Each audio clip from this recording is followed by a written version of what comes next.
What's up? What's going on, everybody? I know it's been a little while since we talked in the morning, but I figured I'll go ahead and give you guys a stream this morning because I'm drinking my coffee and I don't really have anything else to do. So we might as well go through the pre-markets and some news.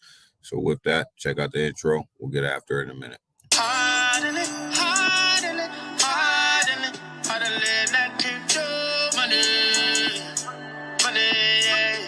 Ain't playing no games, yeah. All night we making them trades, yeah. Hold on for the life I'm saying, yeah. Hold on for the life I'm saying, yeah.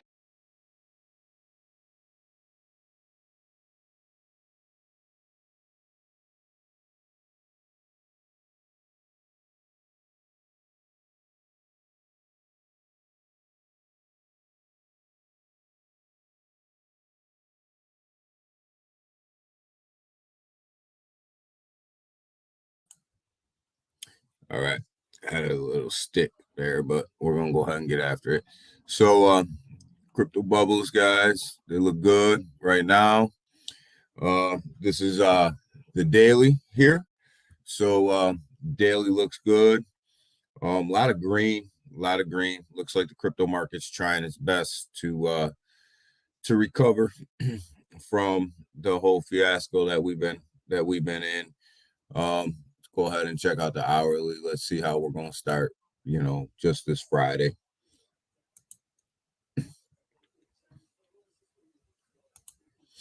Hourly is not too bad. Um, looks like a lot of green there. Looks like a lot going on. Nothing really exploding in the big blue chip world. But nothing's really tanking either, so that's a good thing. Um, you know, you have we've been watching Trust Wallet here. It's only down 1%. That thing's been kind of hanging in.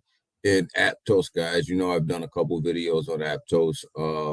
I kind of am really looking into this project. I did get in at 750. I did sell my position. But with the market being down, I am looking at possibly taking another position there. So we'll see. We'll see how the market shakes out. But doesn't look too bad, guys. Doesn't look like we're gonna get off to a terrible Friday start. H bar is in the green. You guys know we like H bar. Boy, ApeCoin is absolutely taking a monster hit. Something that's not widely reported, but it's out there. The Bored Ape Yacht Club had some exposure to FTX, and this ApeCoin is really starting to show that exposure, along with some of the Bored Ape Yacht Club NFTs. What type of exposure?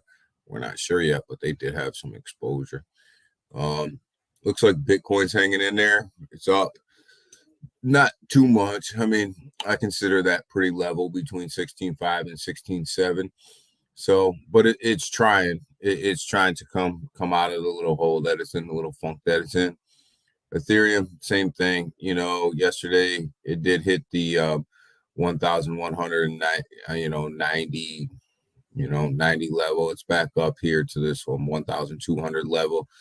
But it's doing the same thing as Bitcoin. It's really hanging on right now. It's really trying to make some sort of breakout. But it just seems like they're just in this sideways trading pattern, Bitcoin and Ethereum, which isn't a bad thing. You got to trade sideways in order to break out. BNB, same situation. It's that 270 to 275 mark that it seems to be trading in. Just waiting for that breakout. XRP had a push up here, about 3 cents from where it was trading sideways. Not a huge breakout, but volume's been really high on XRP lately. So pay attention to the volume on XRP. It's been very, very high lately. Dogecoin, it's just doing what Dogecoin does. Elon, they're just waiting for some announcements for Twitter, and if Elon happens to come out with an announcement that he's actually going to use a Dogecoin on Twitter, we'll see what happens there. Polygon, you guys know, it's one of my favorites. It's been really hanging out between this 88 cents and 90 cent level for a couple days now. I did accumulate some more when it came down to like 86, 87 cents a couple days ago. But it's been hanging out between this 88 and 90 cent level. So pretty much just trading sideways like the whole market, just kind of like trading sideways. Solana, guys, be careful with Solana. There's a lot of stuff going on with Solana right now. You have on and off trading off the Solana networks with some of these centralized exchanges. You have stake Solana that's been pushed back, and then some was released, and then some was pushed back from being released. And just I'm not telling you not to take a position in Solana because it's really, it's at a low price when you look at where Solana was. It was hundred and some dollars and down to $13. But be careful. Be careful with this one. Do not have a position in Solana. Not to say that I won't take one, but I'm gonna wait for this dust to settle a little bit. That project right there, the project itself doesn't scare me, but the situation that they're in scares me a little bit.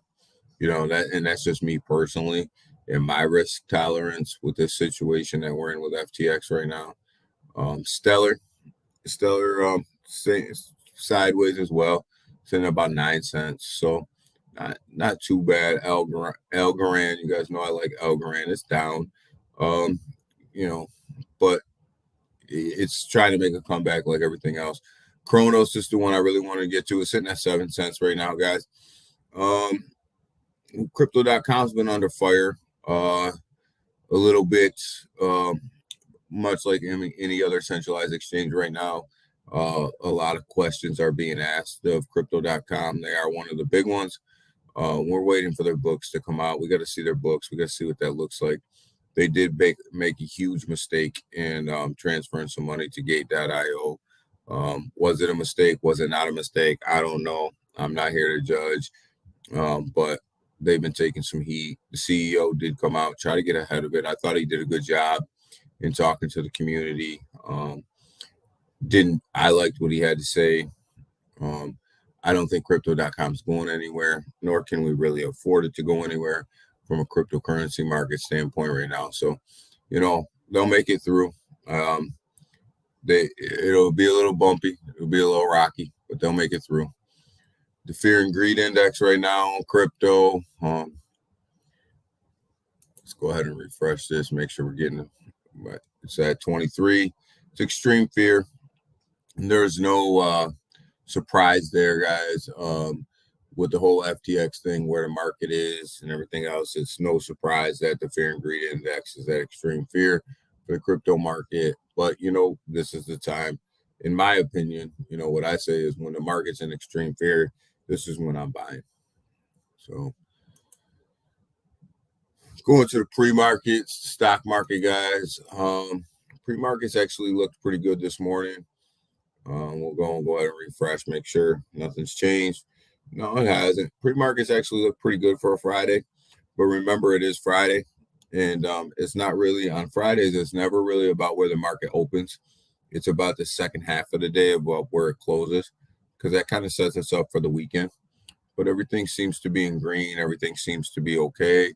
Everything seems to be lining up along with the crypto charts. There was an article here.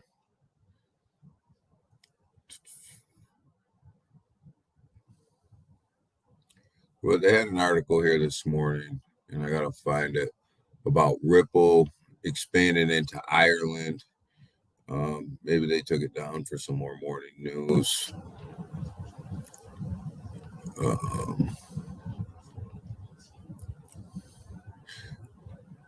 But yeah, anyways, they covered a story about Ripple expanding its operations into Ireland. And that's a good thing for Ripple as they try to expand the EU. And Ripple is doing what Ripple needs to do, is build more businesses outside of the United States. As you know, the United States is suing Ripple, the SEC. So they're taking their business outside of the United States. They have a great product. I'm a big XRP holder. I love XRP. And I love the fact that they're expanding their business outside of the United States where the SEC doesn't have jurisdiction, because the United States just doesn't have clarity at this point. And we need to have some better clarity. And I'm not mad at Ripple for doing that. I'm actually excited that they're expanding their services, to other countries and providing a service to other countries that are ready to take on that service and ready to um, put in crypto regulations and bring some clarity to the situation. So, project I want to talk about that's absolutely taking off, guys, is Volt. Volt is on a tear right now. It's one of the only cryptocurrencies that are on a tear. It is actually moving up the charts. It is tearing up the charts right now. You see this. This is the hourly chart. On the Ethereum side, sitting at 502211. It's actually gone up since I pulled this chart up this morning. So we'll go ahead and refresh it and just make sure that we are looking at the most current and accurate price. But Volt is actually it is on it's just a steady monster run, guys. In a bear market, Volt continues to do things in a way that's unique to cryptocurrency, their marketing scheme, their community, their what they're releasing. I know people say that they don't have utility. It's just a game. It's just, you know, these things. And a lot of people like to FUD Volt, but Volt is coming out with the multi-change, which is a decentralized exchange. And isn't it convenient that Volt comes out with a decentralized exchange when all these centralized exchanges are under fire? So, and it's a different type of decentralized exchange that Volt's coming out with. They're going to list ERC20, and also about BNB tokens on there, thousands of them. Every transaction is going to give 0.25% burn to the Volt token, and Volt is a multi-chain token. As you guys can see, it's on Ethereum, and it's also on the BNB side. And actually, there's a bigger run, it looks like right now, on the BNB side. No, I'm wrong. Smaller run. But still, they run pretty close. They're not too far off. And I'm actually equally invested on both BNB and Ethereum. But getting back to the multi-change, it's going to burn 0.25% of the Volt supply. And with every transaction, and that's amazing, because that's not done on any other decentralized exchange at this time. Vote, no KYC, no listing fees for these tokens, so that's also unheard of. They're making their money off of transaction fees, not necessarily off of killing these new projects to list on their decks. So Volt is doing it a little bit different with the multi-change, and I personally think that it's going to be a widely used DEX. I think that it's going to be one of these that everybody turns to. It's multi-chain, so I'm assuming that if you want to exchange your ETH for BNB or your BNB for ETH, you're able to do that on that DEX. And so I just think that Volt is doing things in a way that's different from all the rest of the other cryptos. We've seen this before, where other cryptos have broken out outside of the market, and Volt seems to be the one that's breaking out right now from the lower market cap tokens outside of the market, and really starting to move themselves into a different level, as far as their community goes, and as far as the price action goes, and what they're actually doing. So they're just doing it a little bit different, and it's working. And what the utilities that they're bringing to the table are a little bit different than what everybody else is trying to do, and I can appreciate that and respect that, and I actually embrace that, and that's why I'm a holder. I've been a holder for a while, Volt.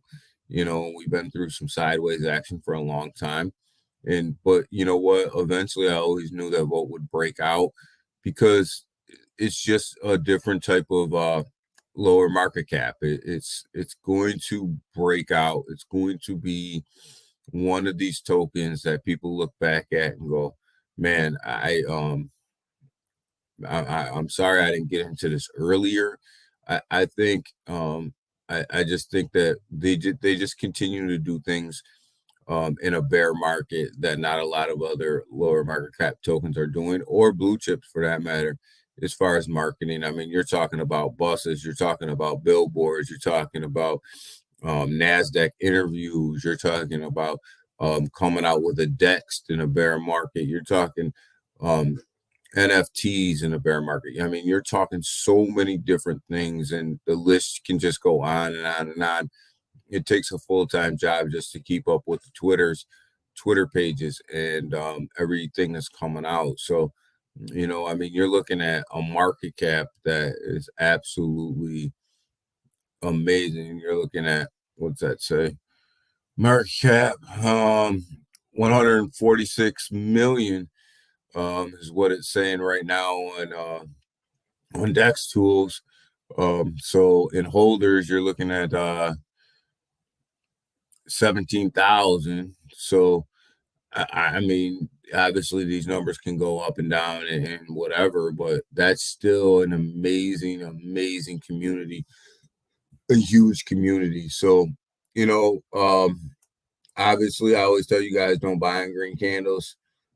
So is now the best time to get involved? I can't tell you that yes, I can't tell you no, but what I can tell you is Volt is on a run. It's been on a run, and this is an hourly chart, and that thing is it's just straight up.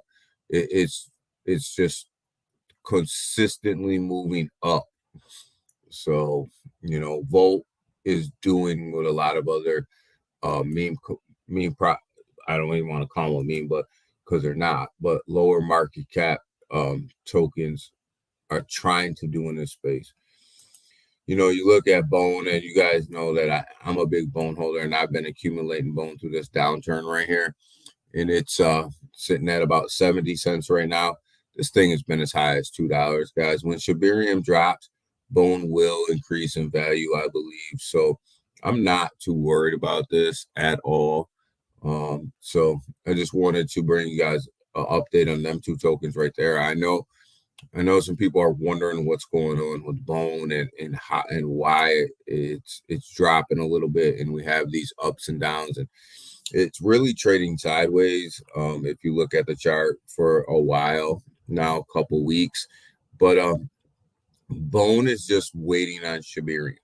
That's the only issue that bone has right now is literally with Shibarium dropping. So once that happens and once Shibarium drops, Bone's gonna do what Bone does. It's gonna be the gas token for the Shibarium blockchain. So, it's I'm not worried about it. So I'm actually accumulating more right now. Go ahead and take a look and see what Watcher Guru's got on. We're going to go ahead and skip through all the Twitter stuff because um, employees walked out. Elon shut his business down, and I have my own feeling about people not wanting to work anymore and get over it. But Watch a Guru says, the Bahamas Security Commission has taken over FTX. Interesting here because it looks like they've taken over the controls of FTX. Obviously, not FTX US, but FTX Global. And it's going to be interesting to see what they do with it, what they find. There's actually the new CEO of FTX has come out in some statements and saying that, FTX is probably the worst situation that he's ever walked into, and he's overseen the Enron bankruptcy and a lot of other things. So he's seen some pretty bad stuff. Books not being kept, deposits being used to leverage the company, buy houses in the Bahamas. Just these guys were just running amok. I don't know how else to put it. They were just running amok, and a lot of other cryptocurrencies are going to go down with FTX. As you can see, Genesis Digital Asset here. They had some exposure to FTX, and their withdrawals have been held up. And Genesis Digital Assets were also working with Gemini centralized exchange. So Gemini is catching some heat right now because of this. So, another centralized exchange. I don't think Gemini is going down. They were two separate. There were two separate things going on. Gemini actually, if you look at it as a subcontractor, subcontracted its staking platform out to Genesis. So, Gemini did have some exposure through Genesis to FTX, but I don't think that the Gemini centralized exchange is in any danger of closing. But you know what? We didn't think that FTX was either, and they were the third largest cryptocurrency centralized trading platform. And right now, I don't put anything past anybody as to what their exposure is and what's been going on. I think everybody is we're all just hanging on, so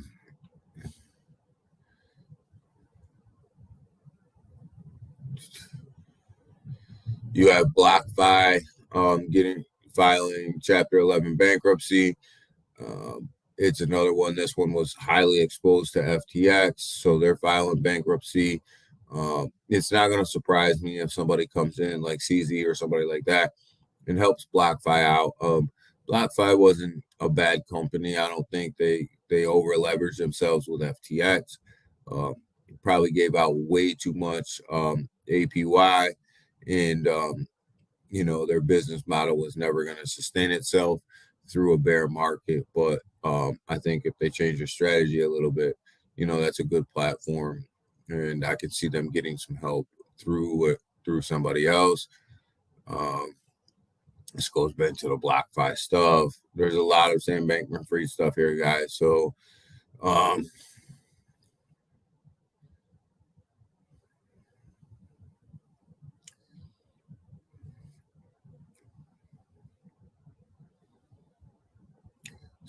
again, he talks about loaning $3.3 billion to his other company,